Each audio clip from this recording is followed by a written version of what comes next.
Գիտեք, մենք ձեր մոտ կարծեմ 4 տարի արդեն չէ, կոկորդ ենք պատրում, որ բացատրենք, որ Եվրոպայի նպատակն է ուղղակի ձևի համար այստեղ ինչ որ մարդկանց ուղարկել, պատրանք ստեղծել, իլյուզիա ստեղծել, որ Եվրոպան մեզ ինչ որ բան կտա եւ մեզ փոկել ռուսներից։ Դրանից հետո հետ քաշվել եւ մեզ հանձնել թուրքերին, ինչպես արեցին Ղարաբաղի հետ։ Եվ ցավոք սրտի մեր Եվրոբեսեդկայի այդ թիմը շարունակում է ամեն օր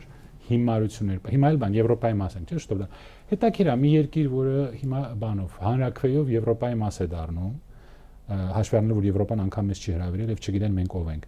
Հիմա որ Եվրոպայի մաս ենք դառնում, բա եվրոդիտորդները չեն ուզում ինչ որ բան ասել։ Դեմոկրատական երկիր ենք 7 տարի։ Ուզում ենք Եվրոպայի մաս դառնալ, եվրոպական արժեքներ, եվրոպական բան կուսակցություն ունենք ստեղ, որ եթե նրանք գնան Եվրոպա, իրենց երևի կձերբակալեն։ Իսկ ասելու բան չունեն, հա։ Դեպի Եվրոպա գնացող մեր հանրապետությունը փաստորեն ոչ մի բանով չեն կարող մեզ պաշտպանել։